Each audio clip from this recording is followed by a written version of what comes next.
Battling the nafs, it begins to get really confusing when to defend ourselves versus when to stay quiet. Is there any time where we should respond or should we not?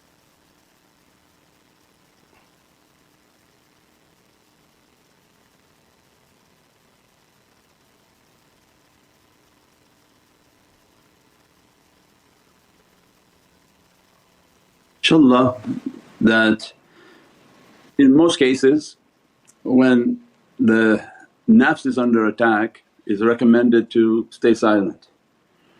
That the more we can stay silent at the moment of the attack, the less the nafs is going to enter. So everything is going to have its own example. So there is no one cure for every disease and for every sickness. But in a general state, if somebody is arguing with you, the one whom has the ability to remain silent is absorbing, listening to everything being said and trying to calm themselves down, so that any reply should be at a time where you're not angry, because then it's not your nafs, it's logic and reason entering in. But as soon as you allow the nafs to enter into discussion or to debate and to a rebuttal, if sense and logic and patience has gone and pride and anger enter, it's a full-fledged battle of the egos. So again, for every situation there's going to be a warning to it. The propagation of lies against a public figure like a shaykh or a teacher, then they have to reply. It's not something they can stay silent. Silence in itself would deem something of a reality. As-salamu alaykum wa rahmatullahi wa barakatuh. This is Shaykh Nurjan. Thank you for watching the video that you're watching. Inshallah, if you're happy with the content and happy with these programs, please support the button below, the programs that we have for our orphanage repairs, our water well, Give the Gift of Life, our mobile food vans.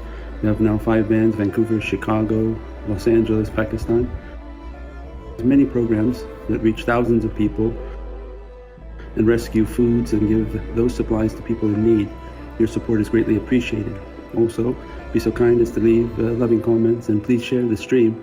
Every bit counts. As-salamu alaykum wa rahmatullahi wa barakatuh. That's true. So you'll see at times that students kind of lose their mind and begin to post horrific things. So there are some things that have to be replied to, and they don't try to engage the nafs of people but to send out an understanding and in a sense from peace and from calmness.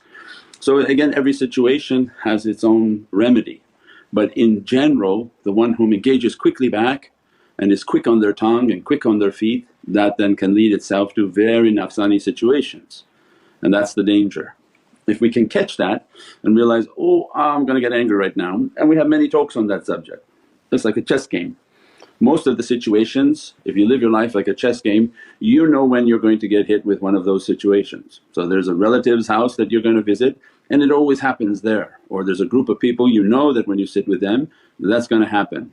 So then you can't, the rule for insanity is you keep doing the same thing but you expect a different result. If every day I cross the street and this truck hits me, at some point you say, I'm not going to cross the street here anymore. But if you keep doing it and saying, I don't understand why that truck is hitting me every day, then maybe you're insane. So you're trying not to do that. So this situation is that, oh I know when I go to this place, these people, this situation comes. So then it's advised the student of the path then to remain silent knowing that situation, or avoid situations that can become very nafsani and very egotistic, because again a student of the path understands that there's lights that we carry and these lights agitate demonic beings.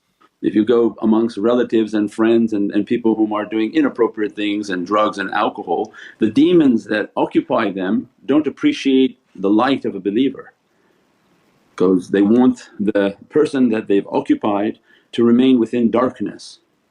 So you have to imagine yourself that when you're doing spiritual practices, it's like you bring a light into a room of darkness. Well, those beings that encourage somebody to drink and to harm themselves with drugs and alcohol and all of these different vices, they don't appreciate spiritual people entering into that room and illuminating the heart and souls.